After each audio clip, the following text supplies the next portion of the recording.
Kia Hey. BHN.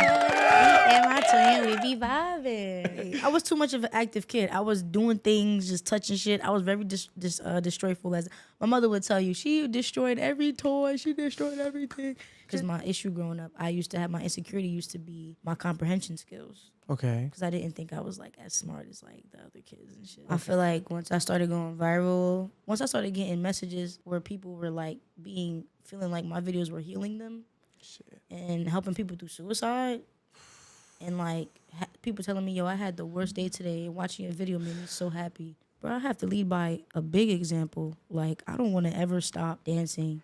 I want to use dance to give back. I feel like where I'm from is looked down upon. So that's why I go so hard with Jersey Club. It was so detrimental at the time when the song went viral. Because it's playing in the clubs, it's playing on the radio. I was happy for I'm like, shit's on the radio. But when we was in the club, I was like, my best friend would be like, this is my best friend. I'm like, Bitch, shut up. I'm like, yo, get the fucking flashlight out of my face, yo. I see myself internally crash out, and I had to get myself back on my toes. Like, girl, what the fuck we doing? Like, I wanted help, but didn't know how to ask for it. I was praying, and I felt like I was talking to the hill version of me, and I just started crying. Like, you're gonna be okay. You're gonna be okay. It's all right. You did nothing wrong. It's okay. You did nothing wrong.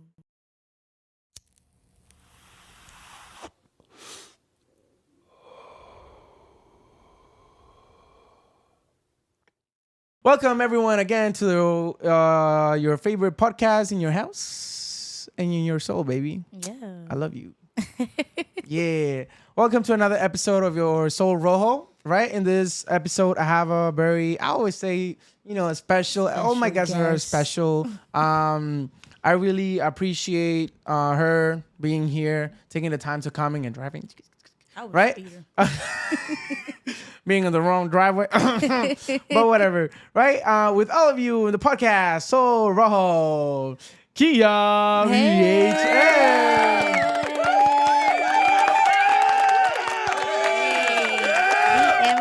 We be vibing. Kia, what's up? How are you? I'm good. How are you? I'm good. I'm so excited to have you here. I'm excited. Thank you so much for coming. Thank you. I would say taking the time. I highly appreciate the time of all the guests. Yes. But I know we all have a life, and I highly appreciate you being here. No, for real, because if you ain't hit me this morning, bro, I legit was ready to go work out after work. I was like, okay, Tuesdays, I'm about to go work out. I done made my whole schedule. Oh, shit. Then you hit me up. I'm like, oh, shit. I'm like, y'all, don't even worry about it. I ain't coming in today. I got a podcast. Thank you. I always do the reminder. Because, Yes. it has happened to me that, like, for example, who had a podcast, right, for today. And then some shit happens, and they're like, right now it's like 9, right? So like I have everything ready, and they're like at 6 or 7. Nah, I cannot come, and I'm like, hey yo, like. So I'm like, okay, we can reschedule. I was about to go work out. I'm like, oh shit. But I highly appreciate you being responsible. Yes, thank you for telling me too. Adulthood, is that how you call it? Adulthood, yeah. Oh yeah. I didn't mention, but I forgot to mention at the beginning. But if I, by any chance, I say something or something, just like tell me. Yeah, I got Can you repeat that? I got you. We were talking about that before. About the bread. Yeah, his accent is super strong. I'm like, I have a little accent. You feel me? Like just a little bit. Little accent. Kia, what are you feeling today? How are you feeling? Like, what you feeling in your mind? I'm feeling. You tired? You happy?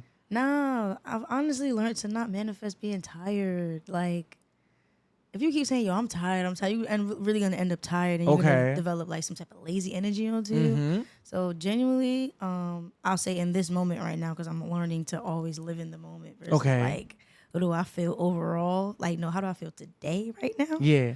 I feel good. I feel thankful. I feel blessed.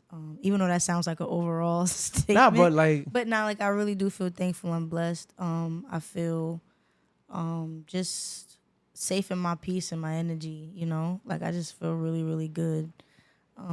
Sometimes you just got to reassure yourself, like, yo, relax. Like, little mini stress moments come over you, but you got to, like, yo, chill, you good. Like, just live for right now. Like, you in this moment, deal with what's going on right now in front of you. Like, and how you got to that mindset? Because were you born with that mindset? Or nah. So how you get to that point? God, prayer, just, you know, protection of family, good energy within my family, my home. Okay. You know, just praying good energy over you. Like, yo, it's going to be okay. Like, good positive affirmations, self-affirmations just help you through that. So, yeah, that's really it. Like, that mindset is not easy to come by because everybody want to just, like, want to feel happy every day. Yeah. And it's like, nah, like. It's impossible. It's impossible. Like, it's possible, but it's like, nah. Nigga. Nah, you cannot be hyped all the time. There's got to be a time where, you got to be like, all right, let me recharge my happiness and get back to it. So I just learned how to recharge, the importance of recharging and, like, just really taking heed of your mental and your sacred space. Like, what do you do here to recharge yourself for yourself? Because your social battery could die really fast. And my shit be dying. I be like, yo, I'm ready to go the fuck home. Like, I'm tired. I want to go home. But you got to learn how to just recharge that battery because some people, like, you know, you just either just naturally nurturing. You just want to give every time. Like, you just do things. You just put people first all the time. And then when you finally put yourself first, it's like, I'm just drained. So learn to just really, when you're in that sacred space, to just recharge. Go around people that you love. Watch things that can motivate you, inspire you, or just talk yourself through things. Check in with yourself. Shit like that. How do you do it like that, or you have a specific way of recharging yourself? I do it like that, or I just take my ass in the house. I just go right to sleep. Like watch a show in Netflix. Watch a show, or I go around people that really, really genuinely love me, that can make me laugh. Like, we don't gotta worry about nothing. We just laugh and watch TV. Don't talk about work. Yeah, like, but it'll end up happening because, you know, majority of our groups are in the arts, so it'll happen. But try not to be too in depth with it because this is not the place. This is not the time for it. Today is the day we all just laugh, we relax, we chill. We could possibly make a video, but it's not business. It's us just having a good time, you know, legit living in the moment. So I have good people around me that reassure me of just knowing how nurtured I am when I'm not by myself. You know? So if I don't want to be alone, I go with my people. Like, and are you good being by yourself? Yeah, I learned to. Well, I was the only child for like 10 years. So. Oh, really? Yeah, my sister was born in 2007. Shout out to Leah. But yeah, so I was the only child for like 10 years. So I legit taught myself how to not be bored with, like, you know, like I'm alone. So, and all my cousins were a little older, but we all were in the same age bracket to where, like, I can still go play with my cousins. But when I'm alone, I've witnessed myself be my best self, like in high school, because I come from a strict background, so I couldn't really go out too much, so I had to find some type of excitement in my sacred space. So I witnessed myself on my laptop, really just learning, teaching myself how to do graphic design, going on YouTube, dancing in my room, like shit like that. So I found joy in being alone at some point in my life, and as I got older, it showed me how important it is to be alone. You know what I'm saying? Because you get older, you start to experience more shit. You know what I'm saying? Facts, and you got to deal with by yourself. Yes, there's by no yourself. one's gonna deal with it for you. Right. Like, you could get advice all you want, but when you're done talking to that person on the phone or talking to that person in person, you go home and you're still in your space, in your room by yourself. So you still have to, you know. So I be chilling by myself. Sometimes I'll be like, I'm gonna be alone today. But then sometimes I'll be like, I want to talk to somebody on the phone, but I want to be alone at the same time. Like, it's like, all these feelings. Yeah, like, I'm good in my bed. I'm good in my space, but I have no problem talking to you on the phone. You feel me? Like, I'm good type shit. Do you feel like you have, how you call that? You have enjoyed every season of your life? Because you were mentioning, like, oh, I used to go out a lot, blah, blah, blah. I never really used to go out as much because I come from a strict background. So my parents didn't play that shit. Like, nah, so the times I did go out was, eventually they started to lighten up on me. I'm in high school. Of course. And then I went to college out of state. I went to college in Pennsylvania. So I had to just legit experience, go to parties. The streets. What? I had a whole plan in college. I didn't drink liquor for a reason. I wanted to drive everybody's car. So anybody wanted to go get drunk, I was a designated driver. Oh. Bro, we in college with Mercedes Benzes. Niggas got Teslas, Audis. What? You need a designated driver? Hell yeah, I'm driving. I got you. What? Open the car door, the whole fucking steering wheel levitating. I love it. I need it. Let me get that. You feel me? So I didn't. Let me get a taste of my dream of the car I'm gonna have in 10 years. Yes, something like, and like, Kia, you're drinking? Absolutely not. I'm not. So y'all need to ride home. Y'all need to ride back to the dorms. I'm that girl. So. And then through all the university, you didn't drink alcohol, or I didn't drink. No, like within my freshman year of college, no. And when was the first time you actually tried When I was alcohol? like 19. Okay. I made my own drink. I don't know what the fuck I was drinking. But it's crazy Some because shit I wasn't drunk though. That's the thing. Like Okay. it was. I think like my first trial was just like, all right, let's just try it out. But Okay. I didn't feel anything. Like it was no buzz for real. Like I didn't. Okay. I'm like, new was to it this. strong for you? No, because I made it my own. So it was real. I've had juice. I had them little chaser drinks they used to mix drinks. Like I was cheating. Like I didn't know what the fuck was. I didn't know what was what. But Okay. there was this Q at the Q house in Pittsburgh, and he was like some OG nigga. Like he was an OG Q. Like he pledged Omega Psi Phi. So he was an OG. He's from California. He came in there with some gin. I didn't know it was gin. So I'm like, what's that? He was like, oh, you don't want none of this. This is strong. You don't want none of this. Let me take a sip. I never drank that shit again. That shit was nasty as hell. I would never. Nasty. So after that day, I started really like drinking when I was about 20, like legit 21. Okay. 21. I'm lying like shit, I think. I'm lying. I really was drinking. My real alcohol was at my boy Sheed's daughter's, I think her second birthday party. Okay. And my friends, I got sections of friends. You got my dance friends, you got, my artsy friends. Yeah. And I got my hood friends. I got my friends that's just, There's time for everything. Like they good people, they just a little gangster than the other ones, And they was drinking like it was a fucking race that day.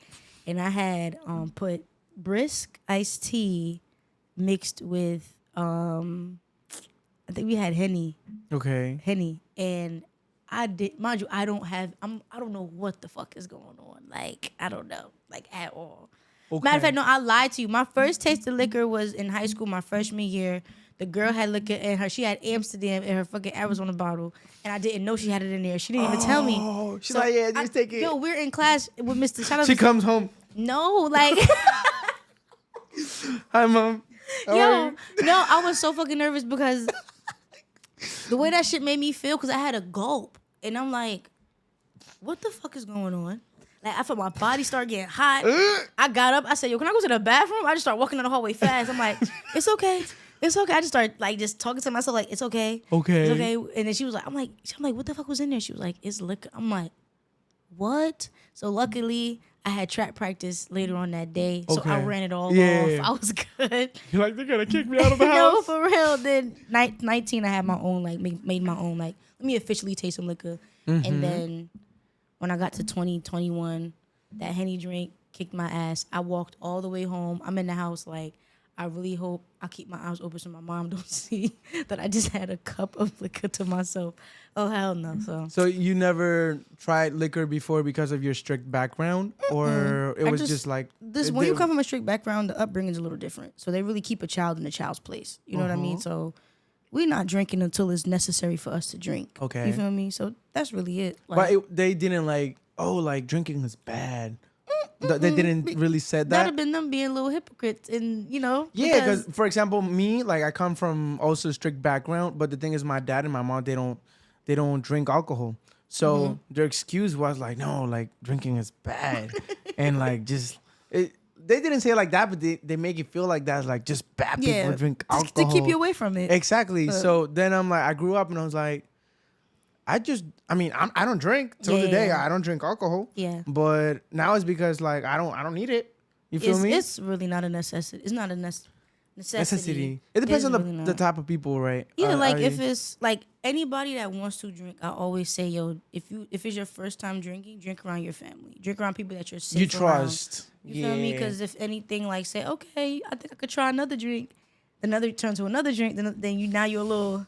At least you're around your family, you good. You at your family crib, you at your cousin, whatever you at, you straight. So you don't really gotta like, you know what I'm saying? Yeah. So, but yeah, like my family, both sides drink. They drink like crazy. Yeah, they drink. Like they have a good time. Like my family is Jamaican and Guyanese, so they have a good fucking time. So drinking is not a necessity, but when it's time to have a good time, they drink. There's time for everything. Yeah. Okay, good. Now, your name or your artistic name is Kia B. Right? Is that I pronounced it No, right? you good. I'm like, what? Did I fuck it up? No, you good. It's Kia BHN, right? Uh-huh. What does BHN stands for? Everybody asked me this. You know what's funny? I just changed it, but I forgot. So I'm gonna just tell you the old one. Okay. I'm gonna tell you the old one. So it's really just the Instagram name. Okay. It's really Kia. Just Kia. Yeah, my middle name. Okay. 'Cause people don't know how to. This is your middle name. Yeah, Kia's my actual name. It's just in the Okay. middle. So my name is TENAJA. David? Yes. Okay. Relax. We're on camera, gang. Hold on. I'm Like, like, TENAJA David. Born in... can you please? But, so it's TENAJA, but people say TENAJA or TENJA. Okay. So, Yeah, but you like- pronounce it? TENAJA. TENAJA. TENAJA. Puta madre. TENAJA. Y'all say TENAJA. TENAJA. I'm like, TENAJA, David. No. Oh my God. No. TENAJA. TENAJA. Okay, good. Monet Kia. Monet Kia is the middle name. It's to get TENAJA, Kia, Monet Kia. Monet. Monet Kia. Oh my God. So I took just call me Kia. And it started from 7th grade. We had this little group called the Nelson family. Shout out to everybody that was in the Nelson family. That was a Nelson family, and they were trying to figure out a name for me. Naja. If somebody's name was already Naja, so I'm like, okay, give me Kia. So my name was Kia Nelson on everything. Facebook, everything, YouTube, everything. Okay. So then I'm like, okay, when I grew out of that, Yeah. I'm like, let me just do Kia BHN. But I'm like, if I do BHN, I wanted to do like a I wanted to mean something. So BHN stands for be humble, hustle, and never stop. So be humble I put as one Okay. thing. So it would have been BHHN.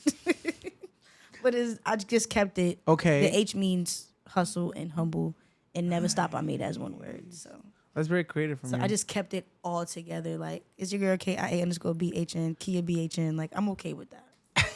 Okay, good. Now, you do a lot of things we already know, like DJing, graphic designer, right? Photography, videography, dancer, entrepreneur.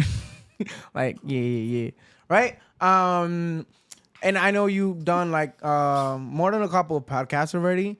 So I wouldn't like to like go back to the things you already said. But other than all the things you do, what other hobbies that people who really don't know you will be like surprised that you actually like, oh, like she does that? It's funny because everything didn't start off as a hobby. Like, I wanted to be an artist since I was a little girl. Okay. Like, you know what I'm saying? Like, my dad taught me how to draw. I went to a performing arts school. I went to a music school. My dad's a reggae cultural artist. My grandfather owned 3 record stores. My cousins and my uncles, everybody is in arts. Was artistic. Both sides of the family are into some type of Art. So me, outside of like dancing and shit like that, I like to paint. Okay. Like, painting is not really a big thing, but I can paint. It is for you. But there's therapeutic for me. So it works. outside It's of a big that, thing, so then. I would paint. I would what I would like to do. Honestly, go in the park and sit in the sun. Okay. I like to stretch. I just gained a love for yoga.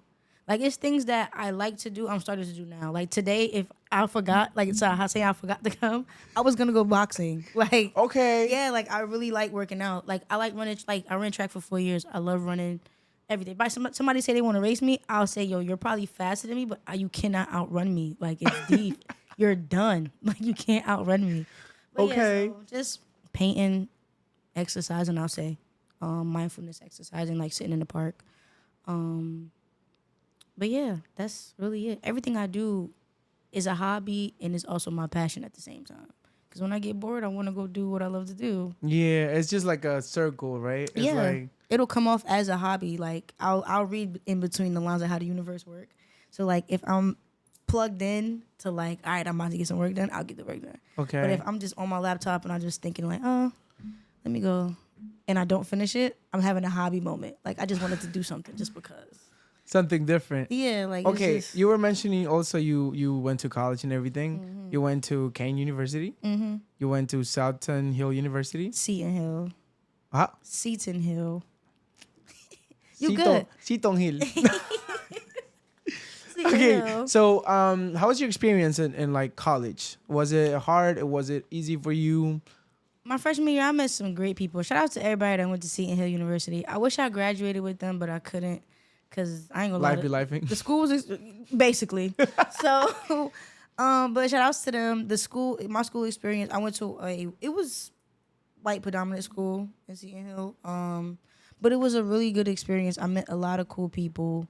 I experienced some things there. I worked in the post office there. Like, that was a new experience. I did some talent shows there. Everybody knew me for dancing. Like, you know what I'm saying? I met some really dope people, and I had a really good experience. And like I said, driving some people's cars. You feel what I'm saying? Yeah. And I will never forget my the first time everybody knew I danced was at the first party that I went to my freshman year. Okay. And you could tell when somebody want to jump in the circle because they having a cypher, and you could just tell I wanted to jump because they finally played a club song. And I was like, oh shit. So when I went in, the crowd was going crazy, and I finally met people that was from Jersey, Philly. So that just, you know what I'm saying, that opened up everything that I needed to like be around. Mm-hmm. And I had an amazing mentor, well, two mentors, and Kirsten and Daryl. Daryl was a Kappa, and Daryl brought me to Pittsburgh, and it was over from there. Like, I met almost everybody in damn near the whole D9. I was in shows with, like, it was dope. And then coming back home, I stopped going to college. I didn't go back to school until 2017. Okay. So I left 2016, and then I was out of school for like a year. And then in September of 2017, I went back. I went to Keene. Okay. I went to Seton Hill for graphic design. I wanted to go to Keene for graphic design, but they didn't accept me in the graphic design program because it's a really small program and it's hard to get into. Okay. So you don't know what they're looking for. Yeah, like they won't even tell you what they would expect out of the artist. Like, you just got to just show them your best work and just hope to get accepted. Yeah. So luckily, Dr. Francis gave me a second chance at life. Yes. And I chose psychology. Dr.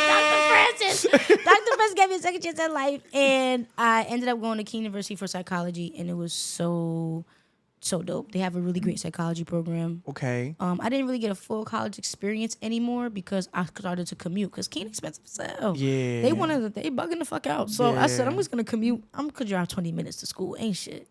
So, yeah, back and forth. I met a couple people. I saw people from when I was in middle school. They went to Keene, so that was pretty dope. But other than that, yeah. So you graduated as a psychology? You graduated as a psychology? Mm-hmm. Psychology major, yes. That's something you see, I didn't know that. Wait, hold on. Hobby, back to the hobby question. Okay. I lied. Moving on. Like, no. Okay, but... I like to just give it. I like to just make people feel loved. Okay. That's not a hobby, but that's just me. That's the way you carry yourself, or the way psychology plays a big part. So I'm blessed that I took psychology, and I'm so blessed for the opportunity to be back in school, because they really taught me a lot in those programs, from like adolescence to like freaking like the politics, like how they work with psychology. Oh yeah, hell yeah. Like mash it. What I really wanted to take was hip hop psychology, and I was so mad I couldn't take it. I was so pissed off. So what do you learn about yourself from all this journey of psychology? What did I learn about myself? How important I am. Like, you just as I was in school, like you go through just relationships and friendships and shit like that, and then you got moments where you really just so hard on yourself, you just beat yourself up. And being in psychology just showed me the importance of the mind, body, and soul, and how everything aligns. And how if you think this way, you'll start to talk this way, and the soul will start to feel this way. Now the universe is what you give in is not what you put in is what you're gonna get back out. Okay. What you put in is what you're gonna get back out. So, you get it. It was the importance of that. Like, you got to start talking positive about yourself. Stop doubting yourself. Start talking. Manifest good things around you. You know what I'm saying? If things go bad, pray through it. And if you're going through things, try not to go to somebody first, go to God first. Okay. Like, I connected my upbringing, my spiritual upbringing with it. And that helped me acknowledge myself a bit better. Like, made me a little bit more intuitive with myself, which is really, really good. So, yeah. In that moment, what made you doubt yourself? Just people, like, I grew up around tough love. So Caribbean people would tell you that shit was ass. Like, they'll tell you shit is booed. Like, they'll just tell you. Just so honest. There's just, raw. You feel what I'm saying? Raw, blunt, uncut, all authentic. Like, and I'm blessed to go through those things. It can leave you a little discouraged, but and it can cause you to build doubt around you because you'll start to look at yourself as not being what I'm good doing enough. is not enough. Yeah, like Maybe because the expectations it's very high. Yeah, because your family comes from an artistic background. It's like this is as you yes, you you gotta feel do what I'm better. saying? And then too, just I felt like I was like the golden child, so I had to really grow myself out of that expectation of everybody else and those standards because I grew up to understand that I'm a human being. When I started to see myself make mistakes in like dancing, art, relationships, friendships, and even to myself, I'm a human being. Like I need to grow out of those expectations of people. Nobody's perfect. Of course. And that helped me just realize like, all right, as I got older, stop doubting yourself. Stop it. Like within all of that, you start to, when you let go of that expectation, you start to realize, all right, that was the weight off the shoulder. Now what's really the weight that's on you? Why do you feel like this and that, this and that? All right, boom. So 2 years ago, I told myself, I'm not doubting myself no more. I'm tired of hearing it. I'm tired of my friends telling me, like God's giving me good people in my life. And then here I go, yeah, I mean, I guess so. But I think that's a Leo thing. Like a Leo thing is me, my mindset is I've done that, but I feel like there's more to go. Like I got more to get done. Like of course, this ain't the end. It never ends. This ain't the end. But within that, I was doubting myself within it, and I'm like, why the fuck do I keep doing that? Like doubting could be, what if, or what if this happened? Oh, this too good to be true. Overthinker? Or, yeah. Are you overthinker? I'm 50-50. Okay. Because sometimes I'll be like, girl, stop thinking. Like, like blah. Yeah, like shut up. It's okay. Let like, me sleep. No, for real. I gotta get tomorrow. Don't overthink. Or sometimes I get real deep with situations. Like I start to get real deep into it. Like maybe because I'm thinking about the other person. Now I'm thinking logically about them. Now how it connects to me. Okay. All of that. And also because you have the psychology background, so you understand also. Yeah, and it makes you overthink. I overthinking. But you know, like even psychologists, they also need therapists for themselves. Mm-hmm. So, but do you how you call that in English?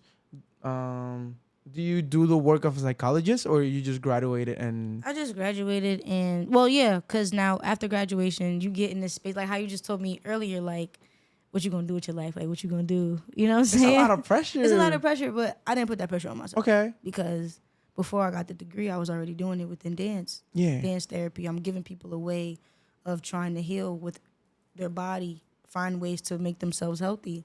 With art, I'm just sharing my art and probably encouraging somebody to want to do graphic design. So the degree is getting used regardless. Like I'm going to these classes. Socially, it's happening. It's not that someone is going to therapy with you and be like, oh, right. But you're putting out there the love and the knowledge socially with the people. What I started doing after I graduated, when I teach class, I always give a speech at the end. I tell everybody sit down, give themselves a round of applause, and I start to preach about gratitude. Okay. Like, just be thankful for being here. Be thankful for the fact that you came to this class and you had the money to come find a way to allow yourself to be free. Is whatever you went through last week or yesterday or today, be grateful that you found some type of strength within to come and feel free and express yourself in some type of way or manner. I'll say like, yo, after today's class, within today's class, did y'all even think about what happened yesterday? A lot of them would say no. Mm-hmm. Like just having that conversation to just be a little bit open-minded with themselves. We're in a dance class, but that doesn't mean to be hard on yourself. I'm not giving none of y'all a quiz. It's not a test. It's not a test. It's about the process, the growth that you need to go through in order to be a better dancer. You're just becoming a better you every day. And in this hour that I had y'all, I want y'all to be thankful for the teaching that I gave y'all and the fact that you had the ability to learn and adapt. And also, at the end of the day, my key word, have fun. So, what do you, from your perspective and in your experience, even in your dance classes or all the things you do, what do you feel people lack in general? In dance class? No, I'm just saying like emotionally. Do people lack love? Do people lack attention, self-awareness, self-love? What do you think people lack in general?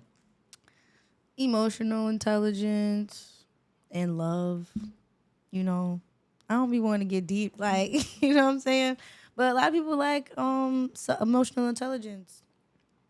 And that comes from the lack of love because people just want answers to why did this happen? Why did that happen? Why do I feel this way? Why do I act like this? And you got to just understand where you came from and understand where they came from. Like, I like to tell my friends, like, yo, we didn't ask to be here. So before our parents had us, they had a life too. So whenever we're born and we're getting fed this and that, is because either they didn't have that and they don't know how to give that to us. The only thing is we just have more resources than them. So now that we're in this place of resources, we're trying to show our parents, yo, mental illness is a thing, mental health is a thing, and they don't want to hear it because they don't understand that. It's normal for them. They're just being ignored. Deal with the shit. I deal with the shit. I dealt with it. It is what it is. But they don't look at, yo, you're still, like, for example, you're, like, let's just say somebody's father. You're still trying to find love in these women because of something you missed out of your mom.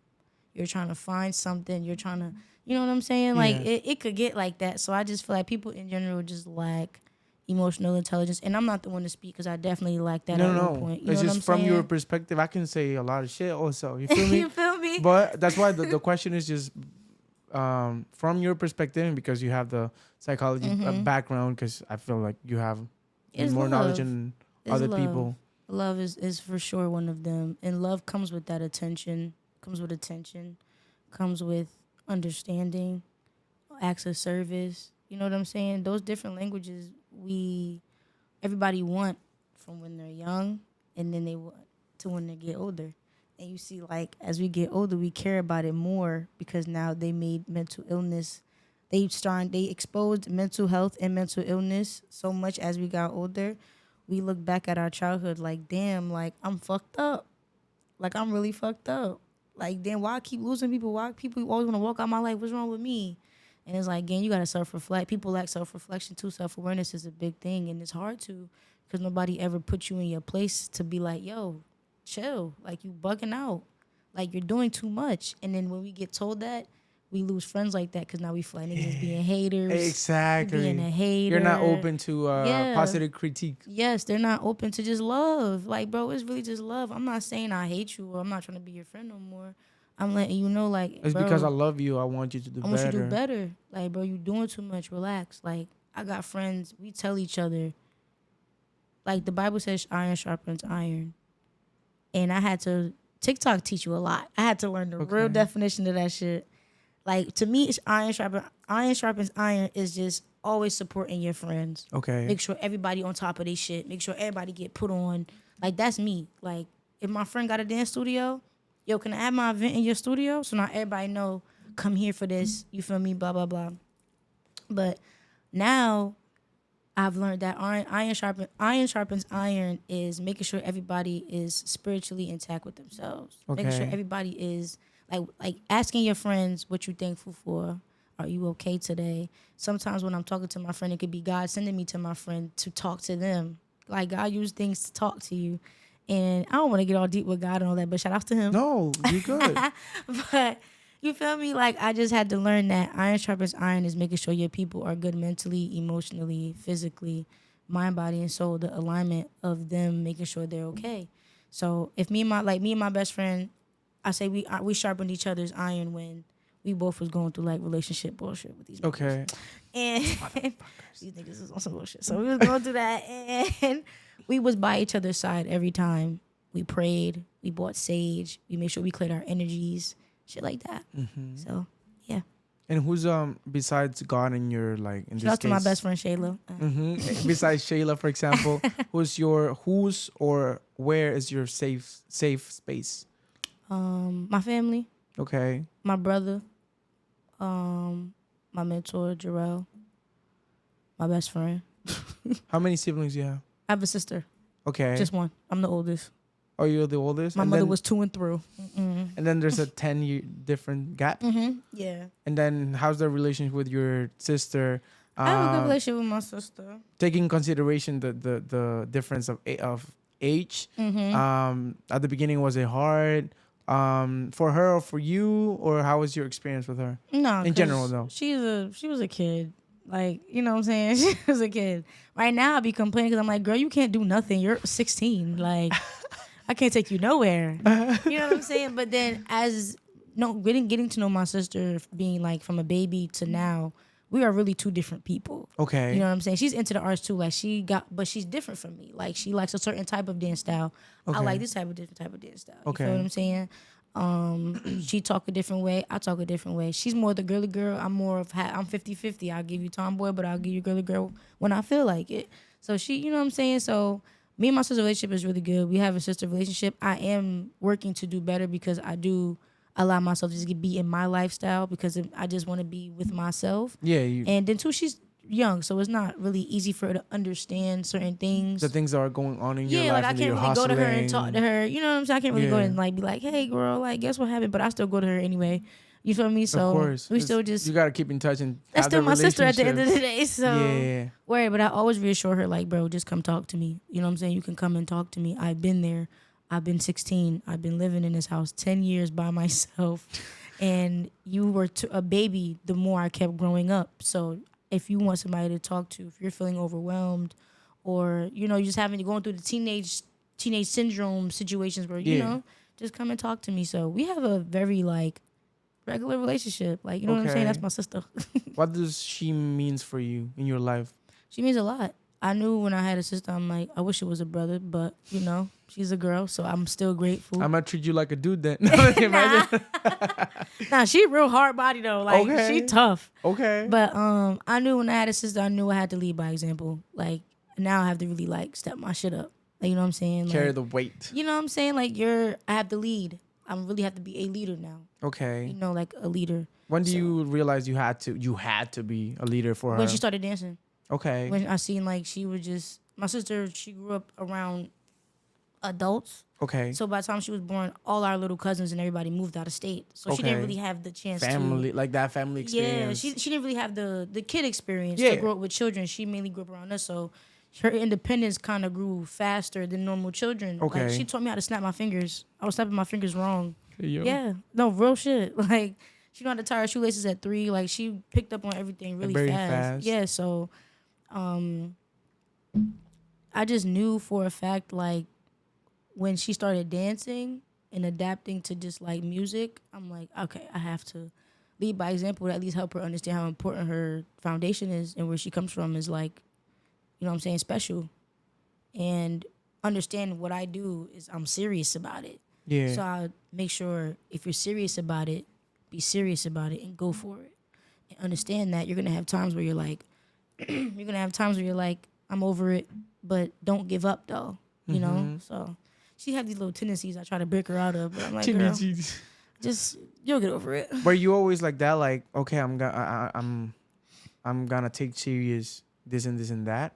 Or were you do you had a moment in your life where you were like, nah, like I just dance here? You were always like that? I was the kid that wanted to do everything. I was mad as hell. I did gymnastics for a day and they closed the gym down. I was pissed. I wanted to do everything. Like, I'm the active kid. Like, okay. I want to exercise. I want to jump around. I want to jump off couches. I want to flip. I told myself I'd do a cartwheel. Like, it was, bro, I want to do every fucking thing. Like, now, everything. As an adult, how you do your time management to do everything that you do? Oh, honey, it's horrible. My time management sucks. Like, how good is yours? I mean, it's all right. I mean, look, I'm getting better. I'm not gonna lie. Same here. The thing is, for me, so I had to fix my lifestyle so I can be flexible with my time management. For example, if I do a 9-to-5 job, my time management is because I want to do so much shit, right? Like right now I have this podcast. I have a Spanish podcast, which is comedy. I have a dance studio, which is mine. Like it's my own dance studio. I'm pursuing my dance career in New York. You feel me? I do like quinceañera and shit. Quinceañera. Dude, I do private lessons. So if I have a 9-to-5, I'm not gonna be able to do everything like that. So for me, I was like, okay, so I gotta teach two hours a day because I have my own studio every day. And then when I was done with college, I was like, okay, I have all this day to do whatever I need to do. So now it's more flexible and I can manage by myself. Yeah. Right? So it's getting better for me. But you, girl, No. you do too much. DJing helps me understand the importance of it because of how Okay. much I gotta be on time at the event to Yes. set up and get ready. So my time management used to be good because of track. Track taught me time management and how important it Okay. is. So like if practice was at 3:00, 3:30, Yeah. we had to be at the stadium around like 3:00 Okay. or 3:15 or Okay. 3:20. Max. Like You know, so but as I got older, I just once you let go of those things, everything starts to like it's your choice if you want to discipline it and make it your format and your structure. You feel me? Okay. I didn't. So my time management ended up getting horrible. Okay. But as you know, time go by, I started getting better at one point, and then I slipped. And Okay. so I'm like this with my time management. So DJing helps me, like really put in line. Okay, we gotta be on time. We gotta be on time. Look at the time. We gotta be on time. Discipline yourself to be on time. So like last month with June, I made sure I did not intertwine any of the booking with DJing. Okay. Because last month was all DJing for me. Okay. It was amazing. June was amazing. But June was so good. Was just so good. Okay. Last month was all about DJing. So now, only thing I did with dance, I legit maybe did like one dance gig, and I was at the end of the month, Okay. damn near the end of the month. But other than that, it was all DJing. So I'm like, okay, moving forward. So let's just see what July has, if it's DJing or if it's graphic design or if it's dancing. So whatever that is, we're not gonna collide too much into one because I really can't. Yeah, I of can't course, deal there's because too much. within that time period, I realized how important rest was. So I'm like, yo, I have to get my rest in between this. So For when not I'm, getting younger. okay, so when I'm not DJing or doing anything else, I know Mondays I go dance, Tuesdays I rest, Okay. Wednesdays I work out or I go dance, Thursdays I rest, Fridays I want to go out now. So I have to conserve some Okay. type of energy in between. So Yeah. I got a schedule, but my issue just being on time. Okay, and then right now, do you have like a 9 to 5 job, or everything you do is like work for yourself and by yourself? It's not 9 to 5, but it's a full time. I'm a full time aftercare program leader. Okay, So what is that? a program leader. So you stop say like after school, you go to the aftercare program, so you can be there until your parents pick you up. Okay. So you do homework there, you play games there, you do enrichments there. So enrichments like cooking, dancing, Okay. visual arts, sports. So it's just fun, extra like an extra curriculum for kids to do until Okay. it's time for them to go home. So parents apply their kids to that program if they don't have a babysitter or Of course. they just need that extra time on the road, or they get off at 6:00 or they get off at damn near 5:30 whatever. So yeah, that's really what it is. It's cool. It's not bad. You like kids? I love kids. You want kids? Yes, I do. Okay. Yeah, I want children. You want kids? No. No. No. Why? Yeah. I'm not speaking Spanish. I don't know what I'm saying, but yeah, why don't you want none? Yeah, so for me, I have very negative approach towards kids. I'm not saying like kids, just my kids. The so so anyway, give me a break. I need to explain myself. Yes, please. Because what? Like my future kids if I have them. Okay, so what I mean is like the way.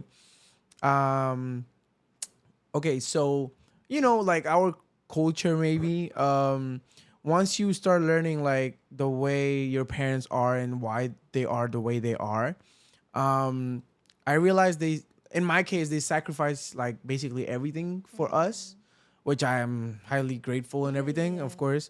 But because I chose like art and dance as a career, I know it's not a steady like I know like for a fact I'm gonna go this and stuff like that. And if I have a kid, I might want to try to play it safe. So I probably want to like do a full-time job because I need the I wouldn't like to be like like I'm gonna make it to the end of the month. So I'm not willing to sacrifice Not yet. my life. You're just not ready. for a kid, or I don't even want a wife or shit like that, to be honest. You just not in that place. Like, how old are you? I'm 25. Oh, honey, please. You got a long time to go. I'm 26. Trust me. It's like you don't mind having children, but right now you're just not in the space. I do mind. I don't. You don't mind having kids. Come on. No, I do. I don't. Really don't I don't like none? kids that much. I'm like, I'm that uncle who's be like. You'd rather just be a godfather. No, wait. I'm like, good. 5 minutes. Take Give your it back. child. Thanks. Thank you.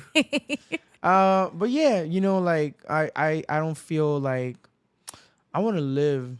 I want to live, and though my approach to family and kids, it's you gotta quit a lot of things in your life that I'm not willing to sacrifice at the moment. Yeah, I know, like I'm not the same guy 5 years ago, and I might change my mindset. So you end up getting a girlfriend, and you get her pregnant. What you gonna do?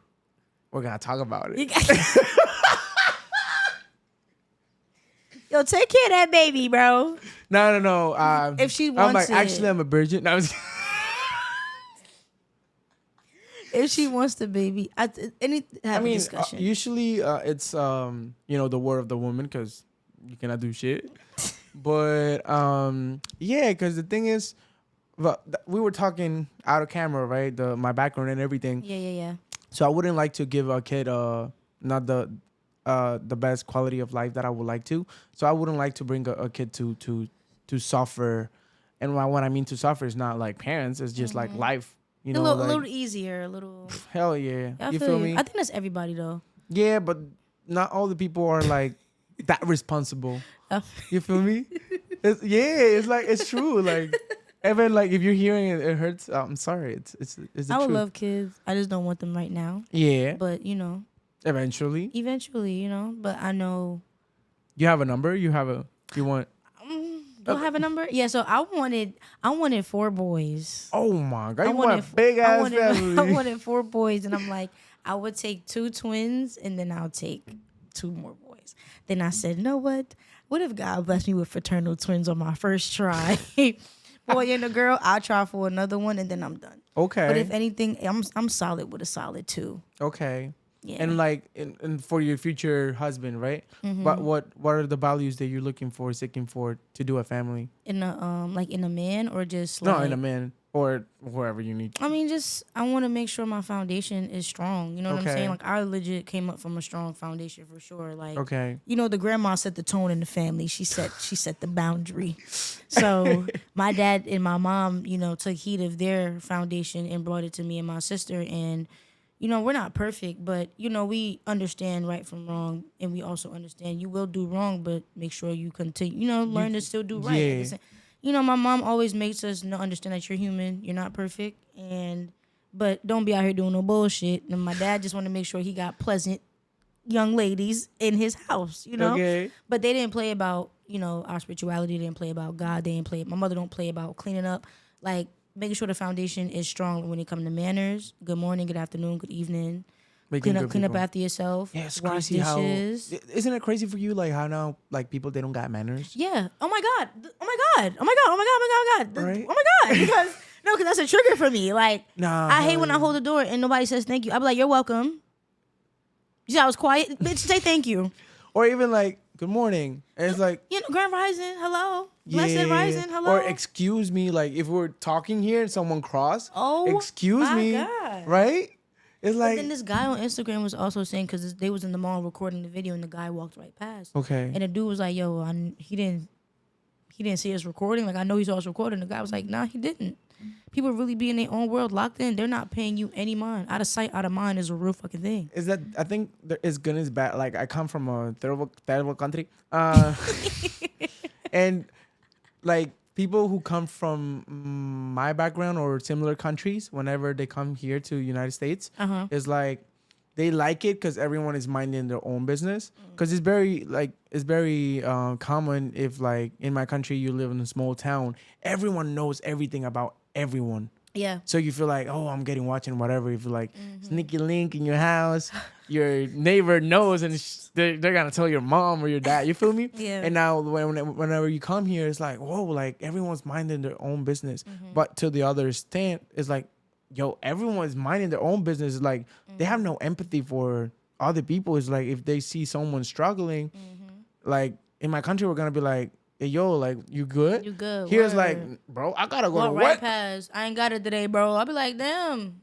If I have you know what I'm saying? If I got it, I serve. If I don't, and then if life is life, and I'm like, girl, I need to just as bad as you there's do, girl. times, but like, I move here and then I'm like, yo, people are wilding here.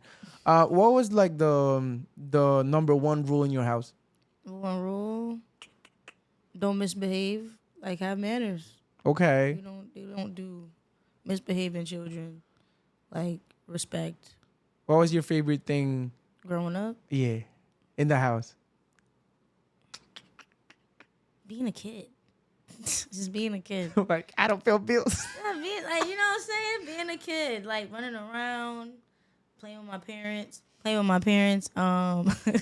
can if you want to relax, you can just like you can bring it here. Hey, there you go. But, like, hey. And you can move this around. Look. Okay, bet. All right, bet. No, we good here. We good. But yeah, the best thing about growing up was legit being a kid. Being Caribbean is fun. Yeah. To experience different worlds. I'm Jamaican and Guyanese, so I'm experiencing two different worlds. What's the different culture with them, especially? They fake got beef. It's annoying. Like, it's so stupid. Like, it's stupid shit. But I just feel like from experience, Jamaica is a little bit more hardcore. Okay. Jamaica is real gully. And Guyana gives you sweet, peaceful, like just, and Jamaica does the same, don't get me wrong. But just from experience, I just feel like maybe it's just my mom's side, but everybody just real, you know what I'm saying, real hardcore, real tough. And my dad's side, the Guyanese side, and they just give more subtle, more peaceful, more welcoming. Yeah. Not saying Jamaicans not, but you feel me? It's different. Just know that it's different. Ways. Yeah, Jamaica got their own way of loving. They got their own language of love, and so does Guyana. But they are two different. What would be your favorite part of your Jamaican side culture? The music. Okay. Both the music, both, and the food. And something that you don't like about Jamaican culture? Is it? Like, you like legit everything that, like, these two countries formed who I am. Like, I love everything about Jamaica. I've been going to Jamaica more than I went to Guyana, and I want to go to Guyana again. But I love Jamaica. I love Guyana, and yeah, it's nothing you could not like about them. I guess unless you live there and you like how you'll say like what you don't like about Jersey. You know what I'm saying? You'll have something to pinpoint off of. But I don't live in Guyana, so I can't really tell you what I don't like. If anything, it'd be hot as hell in Jamaica, and it'd be hot as hell in Guyana. But other than that, I don't like the storms that come to them. I'll say that. The storms, like the hurricanes and shit. Like, damn, I'm mad they go through those situations. Like, and they're not preparing ever. They have to hurry up and prepare. So yeah, but also the governments are not the best and stuff like that. Politics suck. Yeah, facts. But whatever. So your mom is Jamaican, you said. Your daddy's how you say it? Guyanese. There you go. Like Chinese, Guyanese. Yeah. There you go. Okay. The drums. How would you describe your relationship with your mom? Awesome. My mom's awesome. And like growing up, what type of love she gave to you? Like you were mentioning the tough love and whatever. Yeah, from both of them. My mom. You got your ass whipped? Oh, absolutely. I was too much of an active kid. I was doing things, just touching shit. I was very destroyful. As my mother would tell you, she destroyed every toy. She destroyed everything. She'll tell you that from the rip. So yeah, I got my ass whooped, like, for sure. I probably said a couple curse words, got my ass whooped. Like, are you gonna whip the ass of your children? Oh, for sure. Yeah, 100%. What? Are you crazy? Kids get out of hand. Like, yo, belt to ass. It's relax. It'd be like the white moms. Sweetheart. Oh no. What we talk about in house? My godson, like, he's starting to get to that. He's 4 now, so shout out to my baby. He's 4, and he do little shit, and I'd be like, excuse me. All I gotta do is look at him, and I'll just have to tap him. It's just a sight. Just 2 fingers. I don't even gotta whoop you. I'm just tap you with 2 fingers. Relax. You're doing extremely too much today. Too much. He'd be like, okay. It's okay.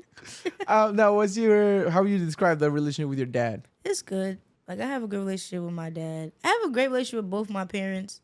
They're just Caribbean. Like, they're just Caribbean, bro. What do you mean exactly whether they're just Caribbean? I can't explain it. The thing we were just saying, like another normal. Like, okay. They're just Caribbean people. Like, they're just different from American culture. Yeah, me and my mom relationship is dope. Me and my dad relationship is dope. There's things that I wish that my dad would understand, but he's very like strong in his beliefs. Okay. Strong in just his the manhood. box, not thinking that up. Yeah, he's a little bit into his box, and that's fine. Like, I'm growing to understand that the parent that you wish to have in some points, you're not gonna get that parent. Probably so not. As you learn to accept, embrace. Sometimes it's hard to embrace. It's like, damn, like, but you just gotta just let it be. Like, this is the man that he is. Period. Like, you just have to accept the man. Like, let's just take away the fact that he's your dad. Accept the man, and then understand that this is your father. So this is just what it is. You know what I'm saying? Same thing with my mom. Like, you gotta just accept who she is as the mom, and that's it. Now, my parents are great parents at the end of the day. They're great parents. You feel me? But other than that, our relationship is all mutual. Like, I know how to joke with my parents. I know how to play around with them, talk to them. Like, I've grown to understand how to do those things, and that's what I'm just trying to tell my sister about. I've been there. So if you need to talk to me, and I'll let you know. I'll give you the guide. I'll give you the codes, girl. I'll teach you what I did. Just say yes to everything. You don't need to fight back. Just walk away, bro. Like, cause we both talk back. I used to talk back a lot when I was younger, so I used to get my ass whooped. Get my ass whooped. You seem like you have a strong character. I do, but as I got older, I'm just like, talking is really making everything worse sometimes. And I don't like confrontation. I don't like arguing. I'm the type to get up and leave. And then I had to learn in 2018. Somebody taught me to just sit down and just talk it out. It's better to do that. And then going to school for psychology helped me, of course, understand that part. Like, it's best to talk it out, sit and analyze what the problem is. What's the problem? What's the issue? Or is this coming from? Who are we blaming? Is there a blame? But I'm a firm believer in the take two to tango. So, and I'm very accountable. So I learned to just be like, okay, let's just sit, talk it out. Let's talk it out. I'm willing to understand. Because my issue growing up, my insecurity used to be my comprehension skills. Okay. Because I didn't think I was like as smart as like the other kids and shit. Okay. Then I had to realize when I got older, I just think differently. I'm just as smart. I just think differently. Okay. Like, they'll go to the bathroom this way, but I'll probably go this way. We in the same route. We just taking different ways. You feel me? We trying to go to the same destination, but we just took different ways. So exactly. Yeah, I had to just learn that. So I learned the importance of just sitting and talking it out, and it's okay. Okay, and then, for example, what do your parents do for a living? My mom is a rehabilitation counselor, so she works with like crackheads.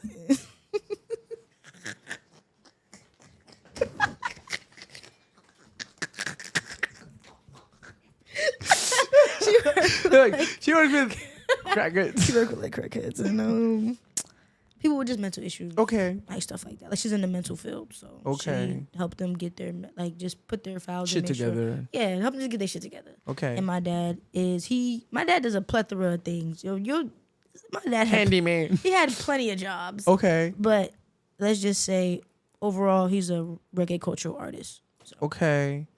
And then that's your background. Like, that's why the way you are. Mm-hmm. Oh my God. You're funny. Now, would you feel like you always, because you had like a younger sister and you feel like you gotta be the example, then you had like you felt you had a lot of expectation artistically and whatever. You feel like you have this feeling to be an example or be like perfect? Perfect, no. Example, yeah.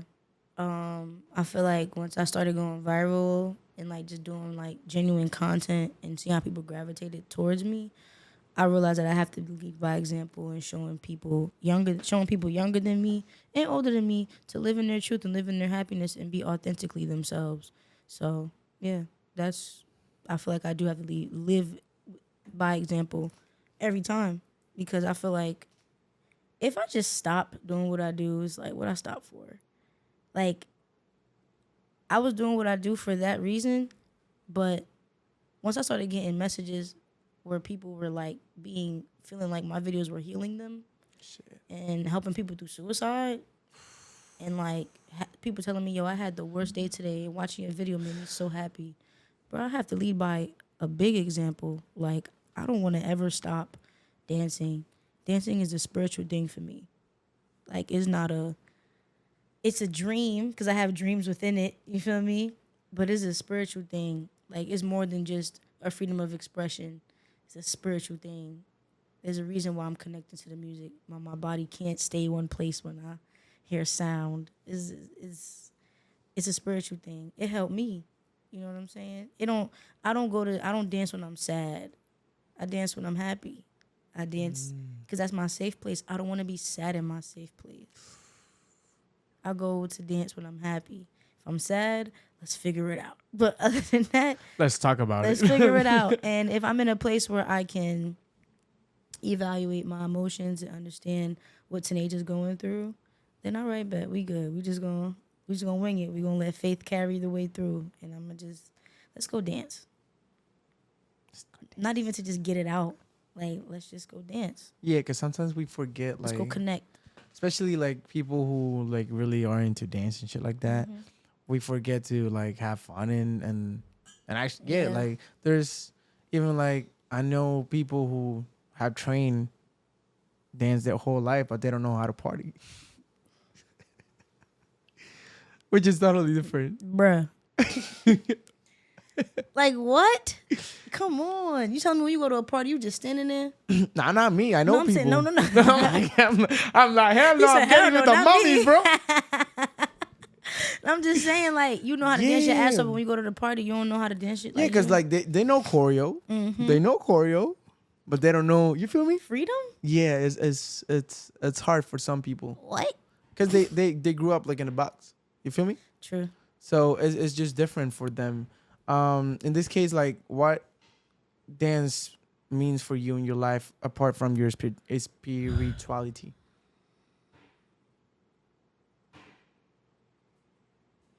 That's my roommate. I'm gonna say, I'm like, really? I'm like, really, bro? What does dance mean to me in my life? Love, passion, influence. She going, it's a girl. She going hard. And she's going like, love. Bang. She's like, shut the fuck up. No, I'm sorry. But dance for me is love, man. It's love. Like, it's, you know how some things you just can't explain? Yeah. Like the things we were talking about before. No bullshit. Like, I can't explain what dance means to me. Mm-hmm. Like, I was born into this shit. Yeah, it didn't. Naturally. Dance chose you, basically. Yeah. Yeah. And like I said, dance is just who I am. That's my personality. You know what I'm saying? And like I said, I've been an active kid. So once I seen breakdancing and You Got Served, and when I seen Stomp the Yard and what? I want to do just that. I want to look just like that. I felt what they felt. Dance is it's just a spiritual thing for me. And I love how growing up as a kid, we was exposed to those movies. So we seen the industry, Honey. Honey showed us the industry. You Got Served showed us the battle life. Yeah. And you get into that battle, when you get into that ring, is real life. The monster comes out. You feel me? Step Up showed us real performing art, dancing. And also the outside life outside of that some people live with and dance as well. So yeah, you get different. And Stomp the Yard showed us college life and step that also connects with dance. Bro, dance is just me. Like, I can't even explain it. Dance is my life. And I can see in your face, like, I can't explain I can see in your face, like, the way you're smiling. It's like, damn. That shit makes me happy, bro. I could cry right now. Like, it makes me super happy. And what made me love it even more was, like I said, those messages. Like, you never know what you're doing until you really, like, become self-aware of what you're doing. And you find your purpose in it. It's like, Why would I stop that? So I'm saving myself. Little do I know. for you, like, what's your purpose? To give back. I want to use dance to give back. I feel like where I'm from is looked down upon. So that's why I go so hard with Jersey Club, because everything else, everybody look on hip hop, ballet, Commercials. Shout outs to y'all, because I'm still trying to learn all that shit. It's important. it's you feel me? You must learn everything if you want. Like, I just feel like where I'm from is looked down upon, and I want to bring everybody together to bring that energy back to where we could still go to New York for opportunities, but we could also come to Jersey for opportunity. Like, you could say, yeah, girl, we auditioned in Jersey for that shit, and we got signed. You know what I mean? yeah. Like, I want to give back to the community and put everybody in a place, the dance culture, in a place where it feels safe. Because the music is going to be the music. The music doing what it's supposed to do. But it's like, what about us? You know what I'm saying? What about us? What we going to do? So I want to make a dance agency within Jersey itself. Jersey Club will probably be the start of it, but I want us to have our own industry over here. You know what I'm saying? Yeah. Like, we got just as much talent and it's just as effective as everybody else. That's crazy. So that's my purpose. That's my goal. My purpose is to just make people happy, make people feel safe, make people feel good, make people authentically look within themselves and say, yo, I can do it too, no matter how good or bad it is. And just be thankful. That's my purpose. Spread gratitude, honestly. Nice. We're coming from the last part of the conversation, where first I ask about mental health. Yeah. I always say, and I know for sure you know, as a psychologist, how important is mental health for everyone, right? So, recap the purpose of the podcast is to know, like, who are you? Not like the flashy little things, like the real person, right? In this case, have you had any type of mental health issues on the past, or or you have an experience of someone you love and you lived through it? Did you have any experience with mental health? 2022, I had seen myself crash out within. Like, I felt myself. 2018, 2019, technically, I seen myself crash out. I seen myself internally crash out, and I had to get myself back on my toes. Like, girl, what the fuck we doing? Like, like, what we doing? And 2022, I was just going through a lot of emotional separation from myself that I had to really grow to put back together. Okay. Like, I felt myself in 2022. 2022 would be the biggest year I seen myself become depressed for real. I seen myself feel depressed. I seen myself get catty and real raw at the closest people to me. Yeah. Like, I seen myself cry. I seen myself grieve. I lost my grandma the year before that. And I felt myself grieving, and then I ended up going through having a viral song, Jersey Anniversary, and having to deal with people from my own hometown, my own state, not support me and have my back. Oh. You got people, and it hurt because it was the people that I look up to that helped me form this love that I have for Jersey Club. And then not discrediting my family, my friends. I love y'all. No, but there's some people. There always some the people that I look up to was like, damn. And mind you, the people that I look up to been in the industry. They have that experience. They already have their own journey. So to not even help me understand what is going music now, because now you're not looking at me. You're not looking at me as a dancer. You're looking at me as a DJ, a producer now. Help me, and I didn't get that help, and that hurt. Seeing people be positive to me, but also seeing people be negative to me, and seeing my people from my own state be negative to me and be subliminal to me, had me somewhat only looking at the negativity. I felt the positivity, but my mind was very direct to the negativity, because I couldn't believe my fucking ears. I couldn't believe it. Like, people showed their ass, bro. And I was True like, colors. Yo, I swear, and it's like, God don't make mistakes, and I wanted, and I helped God close to me. I helped my grandma's spirit close to me, but I was so hurt. I hid that little kid inside of me.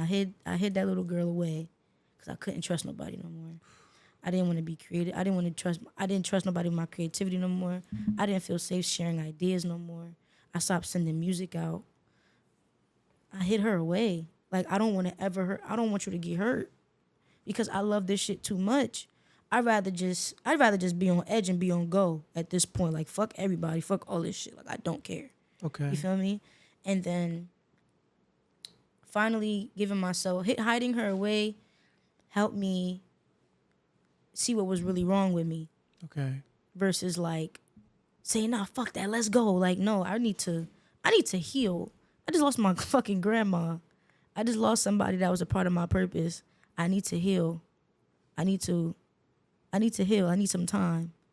And I thought within my grief process of 2021, I felt my grief. I felt my spirit tell me, yo, let's just go create. Let's go in our space. Let's go do what we gotta do. And we was on shit. You feel me? And the next year, 2022 came.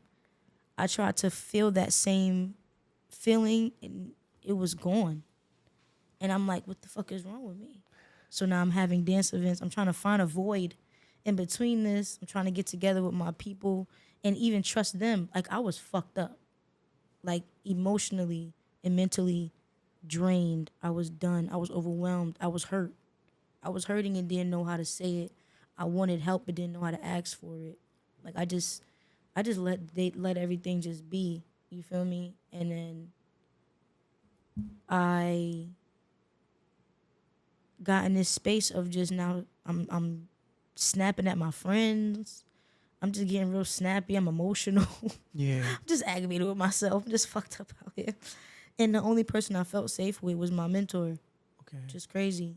And then after that, I'm like, all right, I have to get out of this space because I don't like it. Like, let's go back to figuring out who TENAJA is. I'm a happy girl. I'm a joyful girl. I'm not a perfect girl. I'm a human, but I know who I am. Like, I don't want this shit to turn me into somebody that I'm not. Because there's going to be plenty of opportunities that might happen the same way. It might be people come and they come and they go. But I dealt with people not being my friend no more because of me going viral. Like, I've been through the shit already. And a couple months ago, I felt at peace with it all. Like, God, I'm letting you take the way with everything. And I'm sorry. It was a point I prayed. I was praying. Like, I could publicly say this now. I was praying, and I felt like I was talking to the healed version of me, and I just started crying. Like, you're going to be okay. You're going to be okay. It's all right. You did nothing wrong. It's okay. You did nothing wrong. You did everything you had to do. You manifested what you wanted to do, and you did it. Like, the positive, the internal positive.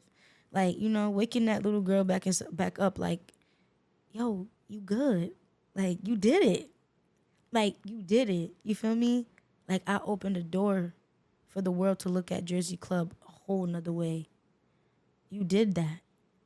And it was hard to look at that because I was so hurt by the people that I looked up to that formed my love. They're the reason why I love this shit so much. And I couldn't get that same love back. That shit hurt me. And I'm like, damn, like, y'all niggas dead ass? Like, y'all niggas is dead ass? You feel me? And I remember one night I was driving home. I was driving to my mentor's house. And I was like, I apologized to the little girl inside. I apologized to little TENAJA. Like, I'm so sorry. I would never hide you again.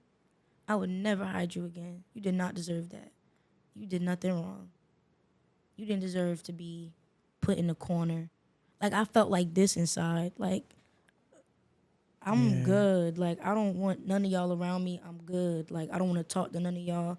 At this point, I done seen all that y'all could do. I don't need to see nothing more. Y'all good. I don't need to talk to none of y'all. Do not talk to me. I'm straight. You feel me? Yeah. And when I apologized to her, I felt better. I felt myself moving forward. I prayed even harder. And then I also apologized to God for pushing him aside and just leaning on my own understanding of things and just saying, fuck this shit. And I cried too. I'm like, yo, thank you for taking me out this dark space. I was dark. I was dark for a minute, and I didn't like that. So we going to apologize to God. We going to pray harder. We going to smile even harder. We going to keep making music and keep dancing. We going to keep doing what we got to do. And we just gonna deal with whatever comes with it, because what you do is beautiful, what you do is great, and what you do is from the heart. A lot of people can't do that. It's honest. It's honest. So, yeah, that was my time of being in a damn near mental breakdown. Yeah. You know what I'm saying? Because my friends was like, yo, I spoke to you around that time. I said, yeah, I know. Yeah, but you didn't know. I didn't say nothing. It's hard because like people see you and they see you normal, but you're broken. Mm-hmm. And it's like, it was one time they caught on though. Like this, one of the girls was like, me and my best friend laugh about it because at the time I was like, girl, get the fuck away from me. Like, I don't want to hear that shit right now. But I was just so catty and so snappy at the event. Something happened at the event and I got on the mic like, yo, y'all serious? I'm like, y'all serious? I just asked y'all to respect the artist on the floor. it was like, why are y'all doing that? Play the music. And I just dropped the mic and I just sat down in the corner. I'm already in the house mentally. I'm not even here no more. I'm waiting for my ride to come on so I could go the fuck home. Like, that's where I was at. And at the end of the event, she was like, Kia, I don't know what's wrong, but I'm going to pray for you. In my head, I'm like, get the fuck out my face. I don't want to hear that shit. What you mean praying? Like, don't fucking pray for me, bitch. I love her, though. That's my girl. But it was the mood by the time. Yeah, at the time, it was like, and after that, I'm like, nah. I'm snapping at my closest friends that love me the most. That wouldn't do shit to hurt me. That tell me every day how dope I am. That support me and tell me to keep going. I'm snapping at them. Yeah. And I'm snapping at my, what? I don't. And how much was the period of time this was happening? So this started in February 2022 for real until maybe in the winter time of 2023. Oh yeah. It was long. Like it was a serious. I started lightening up a little bit in 2023. So this was now my first stage of moving forward. Okay. And then at the end of 2023, I said, moving on. I want to let go. I want to let go. I want to feel free again. Excuse me. Well, y'all heard my burp. Sorry. But in 2020, we're not perfect here, okay? We're human beings. I felt myself just get in this space of, I feel like I'm repeating cycles and I feel like I'm just keeping myself stagnant. I want to release. I felt that. I'm like, I want to release. So at the end of 2023, I said, yo, on to this new year, 2024, I want to release. I do not want to deal with nothing else from before. I'm okay. I want to move on. I want to heal. And like I said, I want to stop doubting myself. I want to move forward. And I've been in the best space ever since. So nice. Yeah. I can imagine it's a hard. Still healing, but it never stops. It's better though. And I imagine it's a hard time, or it was a hard time because, like, professionally, it was your time, but emotionally, personally, you were like destroyed. Mm-hmm. That's why I said God made mistakes. At that time, I wasn't ready.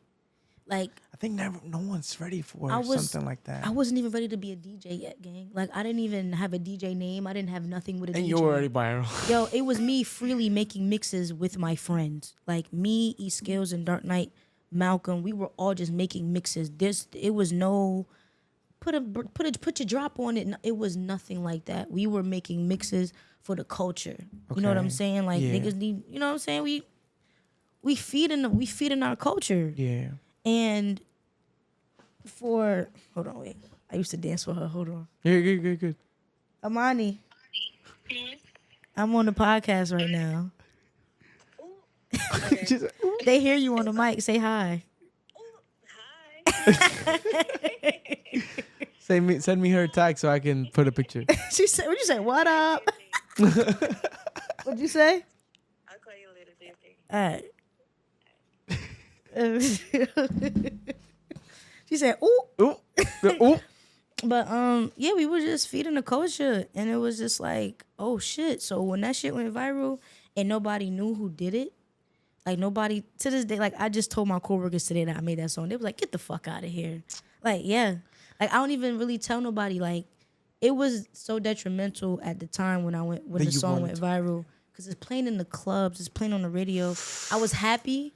I'm like, shit's on the radio. But when we was in the club, I was like, shit. My best friend would be like, this is my best friend.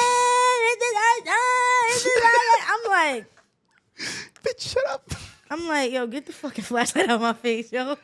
Because niggas didn't even give me, I didn't even get a chance to enjoy my shit when it dropped. I didn't even want to drop the song. Her crazy ass told me to drop it. Thanksgiving, right? Thanksgiving, I dropped the EP. I didn't want to drop the song. Okay. What's the difference between EP and the song? The EP was just a plethora of other songs that I made. Okay. The song was just one single. Okay. So it's like a EP album? is like a small body. Album? It's a small body of work. Yeah, a small album. Okay, good. And she was fucking. Hold on. And she was like, "Friend, you gotta drop this shit." I'm like, "Girl, no, I'm not dropping this shit." Like, and I dropped it. Malcolm told me it went viral. I didn't even know it went viral. I didn't even know what was going on TikTok. Cause this is what, yeah, it went viral. Malcolm said, "Yo, I'm not gonna do a video to this song until it's time for you to drop your EP." Okay. And he did just that out of respect. Shouts to my mans. But word. So I didn't get a chance to appreciate that moment like everybody else did. And it sucked at the time. Cause I'm like, damn, like nobody, like, you know, like I was just in that space of just like, man, I was even dealing with the industry shit and even being on the Shade Room, Joe Budden and them talking about, nobody's understanding my part. Yeah. I just wanted professional courtesy. That's all. You could do whatever the fuck you want. Just give me my credit. Yeah. Because we're not about to just let you take a Jersey Club mix because nobody was thinking like this but me. Respectfully. Of course. So just give us our credit and we go watch. I don't want no money from you. Go ahead. Just give me the creative credentials. Yeah, so you can be, you have a platform and you can sustain like. That's it. I just wanted professional courtesy on you moving forward with the project because the project was discussed as far as the video shoot, not the song. Yeah. The video shoot was discussed. Just move forward with it, but let me know that you're going to move forward with it because I have expectations of you coming to Jersey and me getting dancers to get this shit cracking with you. You feel me? Yeah. Niggas dropped the ball, but God, like I said, God don't make mistakes. I was going through something emotionally at that time. Of course. That I was really trying to, you know what I'm saying, structuring myself to get together. And since that happened, I couldn't allow myself them emotions to be in that moment. I couldn't allow myself to be in that moment emotionally like that. So I'm happy that it happened that way. It sucks, but it was a blessing at the end of the day. Yeah, because it's a learning for something bigger coming. Yeah, for sure. And I officially started to enjoy the song when I turned 25 on my 25th birthday. Oh my God. Yeah, I was sliding like a motherfucker through that club. Like, yeah, I made that shit. Mm-hmm. Okay. Last section of the conversation is just basically it's a Q&A. So basically I ask you a question. It might be a short question, but it doesn't mean you have to have a short or a long answer. You feel free to answer however you want. Good? Okay. Yeah. Okay, bet. How do you feel you grown or evolved as a person over the years? Ask me again. Ask me again. How do you feel you grown or evolved as a person over the years? My emotional intelligence got better. And that's important. My emotional intelligence got better. My listening skills got better. My ideas got bigger. And I'm learning to understand time, present, future. Like that's grammar. No, you know? The time, present, and the future, okay. And also to just do everything fearlessly. Okay. Yeah, so I've grown to just do everything fearlessly. Do it right. Do it still with care, and do it with truth, but fearlessly do that shit. Just do it. So I've grown within my confidence. Okay. Over the years, for sure. Nice. Are there any personal development goals you're currently working on? More confidence. Mm-hmm. More confidence. Congratulating myself, you know? Like sometimes you just, all right, I did that. All right, what's next? Type shit. Word. And I just started clapping for myself recently. My parents was like, what you clapping for? I'm like, you're clapping for me. Imagine with the, I don't know the accent, but with the Caribbean accent. What y'all clap for? Like, you know what I'm saying? Like, what y'all clap for? I'm like, sound crazy. Imagine, if I hear something like that in my mind, I'm like, bumba clap. After that. My mother would give you a quick bumble clock curse out real quick. Like my mother would go off on you. Piss her off on the right day. Oh yeah, you're done, dude. What does that mean though? I don't know. It means a lot. It's like how I can't even compare it to a word out here. Bumble clock. It depends on how you use it. It's like So like I heard it on songs, for example. They're like bumble clock, and the song starts. If you don't want to say the F word, you say bumble clock. If you don't want to say damn, you say bumble clock. If you don't want to say like Oh really? I didn't know that. you I so was happy. I'm like, yo, next time. They use it. They use it in different contexts. But I thought it was like a, I don't know, a DJ shit, like bumble clock. They'll say like, go on your blood clot yard, like go to your fucking house. Oh, like go to fuck home. Okay, like that. It depends on how you use it. Like okay, yeah, cultural barriers. Yeah. How do you approach building and maintaining relationships? How do I approach building them? And maintaining them. Getting to know the person. Okay. Understanding their lifestyle, their background a little bit. Because that'll help me understand how they talk, how they move, how did they learn. And also how they treat their people. How they treat other people. Mm-hmm. So, yeah. Okay, nice. What's been on your mind lately? Ice cream and honey pepper chicken that I can't eat. You can't eat? I'm not eating meat no more. I'm like, fuck. Honey pepper chicken, ice cream, crab legs. And I gotta watch Power. That's been on my mind lately. My birthday, going to Atlanta to see my family, and having a good time. Oh, and I got events coming up. So the silent parties this weekend. I'm thinking about my pop-up shop coming up. I'm thinking about the cookout I'm having coming up in August. Girl, you're busy. I'm just planning, like I said, do everything honest, do everything with truth, and just wait it out and just wait for it to unfold in the right way. So. Okay, what's something that always brings a smile to your face? Ice cream. Say no. It can be ice cream. What always brings a smile to my face is seeing my people do very well in all areas in their life. It don't even got to be their jobs. Just seeing how good they're feeling, how good they are, what they're grateful for, like things like that. Like that makes me happy. Just seeing everybody in a good, stable space, even if it's just for the moment. You know what I'm saying? Nice. Just everything, bro, life just makes me smile, bro. Okay. Like, you're grateful for being living. Yeah, like I'm just happy to be here. You know. Too. Okay, what's the worst advice someone has given to you? The worst advice somebody gave me. I don't know. What's the worst advice somebody ever gave to me? Please. It wasn't really advice. Was it advice? Try to dress a little bit more,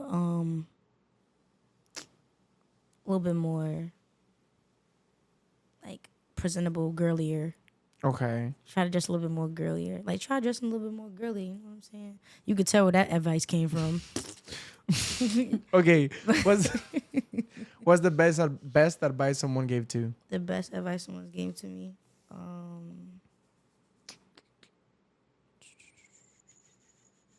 Damn, I get so much because, like, I really have good people around me. Nice. You know what I'm saying? So, the best? El Diablo. It's what that means? Is it the devil? El Diablo? Uh-huh. Literally is the devil. But I'm not Dominican, but Dominicans, they use it like, El Diablo is like a woe. Like, how can I explain this? So let's say like we're on the street and you see a crash. They say like El Diablo. Oh my god! Like, oh my god! Yeah, some shit like that. Why did you just say that? It's the exclamation. It's okay. But it's funny. It's for me. Like I love my Dominican people, but like the slang they use for me is very funny. Mm-hmm. Since there's some words and phrases I use because it's funny for me. Okay. The best advice somebody ever gave me. I get so much, man. Just do that shit. Okay. Like, do that shit. The best advice somebody gave me was just do that shit. So what? Just do that shit. Don't overthink. And my mom always told me, bro, don't care about nobody else. Think about you. Like, you're you. You know what I'm saying? Like, nice. Be yourself. Like, this is who you are. Okay, what's an advice that you thought it was good, but it ended up being bad?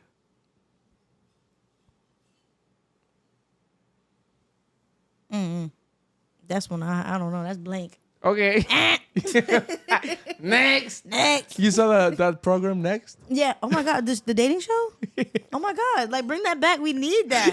They got the fucking pop balloon shit now. Nah, fuck that. Bring back Next. Somebody come off the bus. Next. You gonna get shit. You get $1. It's like they breathe in the way she didn't like it. Next. I'm like, hey, yo. Okay. What? You stupid. I'm sorry. Okay. What values are most important to you, and how do they guide your decisions? What values are most important to me? I'm trying to find a way to say it. Like, it's right there. I'm trying to find a way to say it. It's like the tipito on the tongue.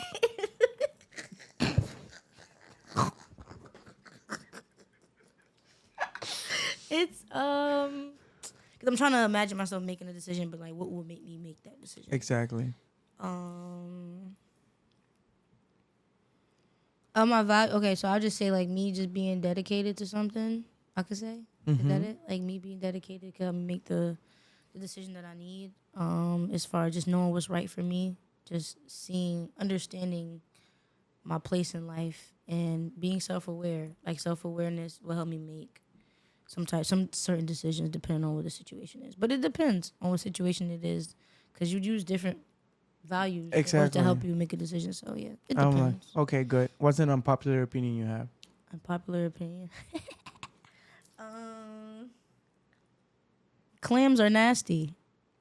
Okay. Like clams, I'm not gonna say they are. They look nasty. Like the fuck. Okay. It's like mine's like, I don't like avocado. Why? I don't like it. Okay, I can't say I didn't like it before. I just knew it had a gooey feel to it. I don't like it. But then I realized how healthy it is for you. I don't like spicy food also. Oh, yes, me either. And I'm Latin, so I'm like... Caribbean. They be like, how the fuck? I hate it. Shut the fuck up, bro. I'm like, shut the fuck up. Shut the fuck up. No, I hate it. I don't like spicy food. Okay, last couple of questions. Here in Sol Rojo podcast. Sol Rojo podcast. Simon.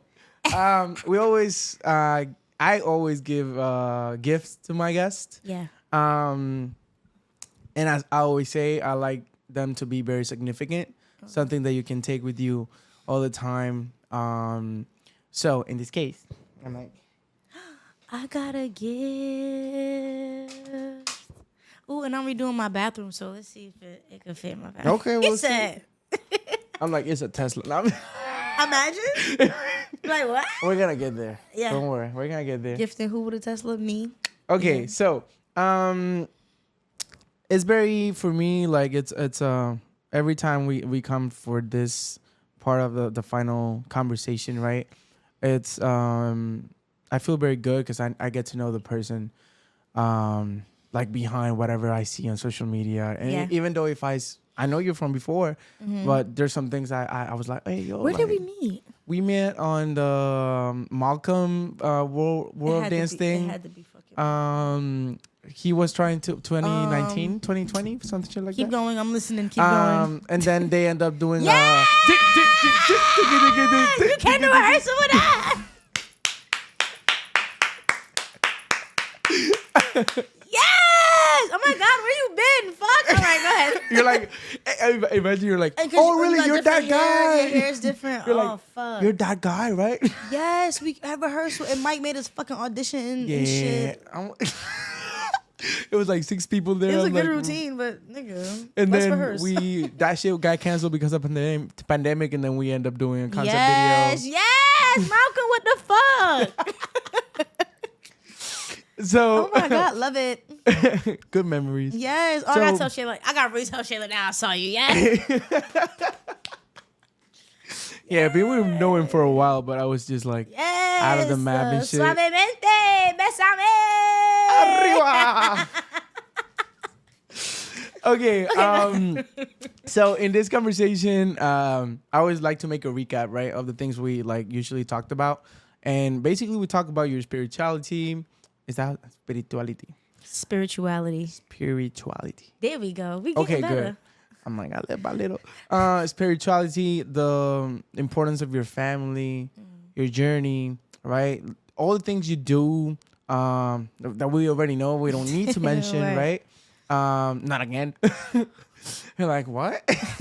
Right? All the things you do, and what for some people it might come as easy, like, oh, like she just got it like that or whatever. It really comes from hard work, dedication, and having a great support system. In this case, your family, right? So in this case, it's something that I like you to take home, and just like whenever you have like rough times of doubts, just go back to this little gift that I gave you. I will give you, not gave you, that I will give you, because they're basically your support system. Yeah. There's a lot of people you know, and I'm more than sure you have more friends, but this is the circle that is gonna be there for you, no matter what, right? In this case, this is for you. Oh, you went. Oh my God. Oh. So That's hard. Thank you, love. You did this old ass picture, bro. Oh, thanks, man. Oh. This is a wallet version for you, so you can like just cut it and have it in your car, in your wallet, in your phone, right? Thank you. They're gonna be there for you wherever you are, no matter where you go. Yeah. Just remember that. And last but not least, the last gift that I always like to give to my guests is even I consider is more special, right? Because even though you have a great support system and you know you got friends and family who really care about you, sometimes like life be lifing, and you know family, we get to like rough situations, and you know like maybe the relationship is not like as we would like it to be, right? And then you know even though you understand the background where they come from and everything, it's not easy to always have the same relationship with people, because people change through time and things like that, right? But there's someone who's never gonna change her essence, right? No matter like where you are, how you feel, right? So again, for that like rough times where you get that like feeling of that rough time that you had, right, that you were talking about, and when you have more success than you already have, because it's gonna come, I'm more than sure. And more rough times are gonna come, because as good people, they come to you. There are also people who doesn't have the best intentions, and unfortunately we cannot always filter that. And hard times are gonna come for sure, right? But there's someone that is always gonna be there for you, and that person is you. That's my sister. Family. That's me, my sister, and my dad. I love that. Thanks, bro.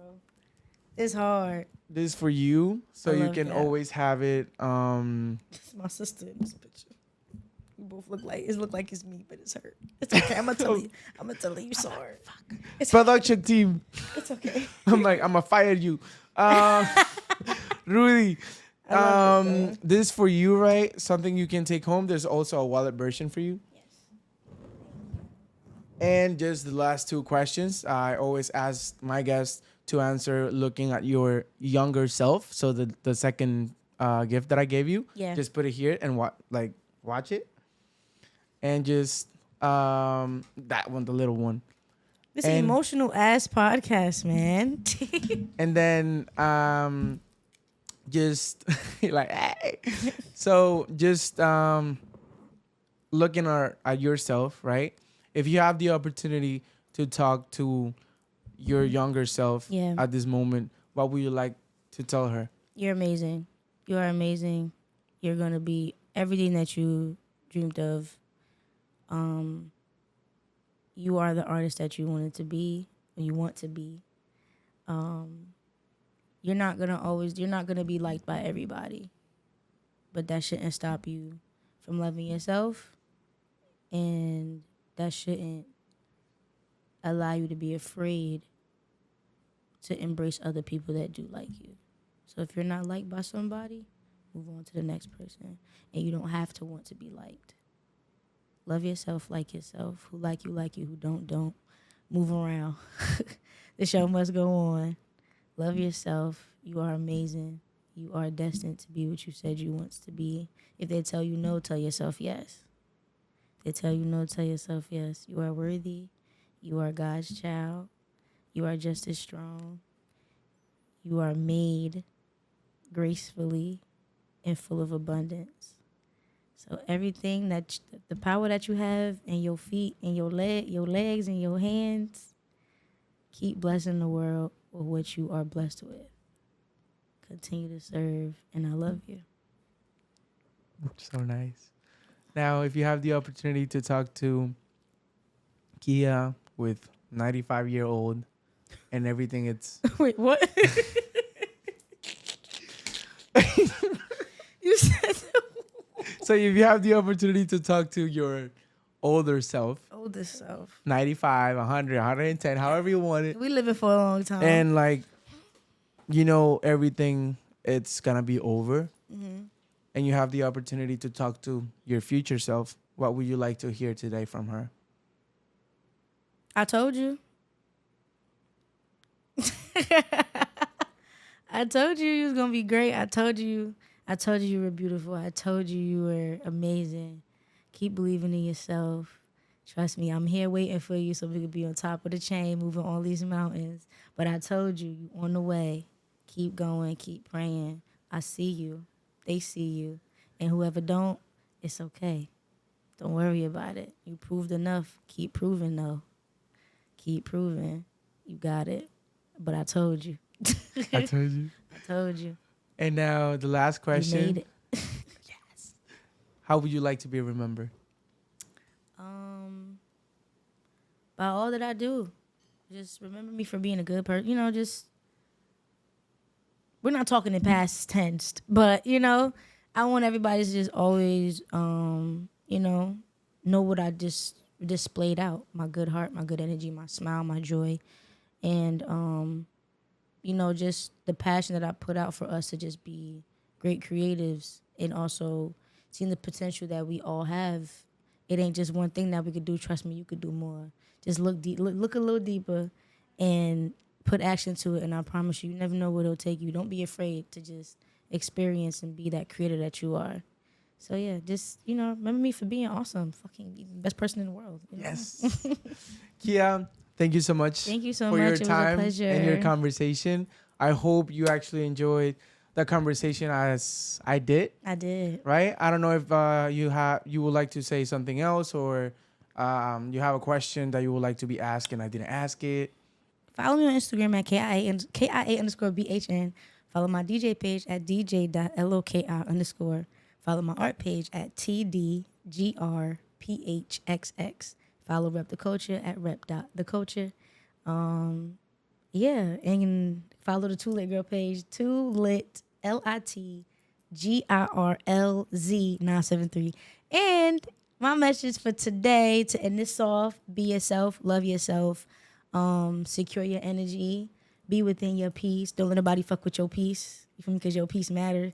And keep doing what you're doing. Keep thriving. If one thing don't work out, move on to the next, or keep trying until it work out. So, yeah, don't give up on yourself. Love yourself. You're beautiful in and out. You're handsome in and out. And legit, just be you. Be free. Be happy. Have fun. Live life. Pray. And always thank God for the days. You feel me? Thank him for another day, another day, another day, another day, another day. And yeah, just be thankful. Gratitude.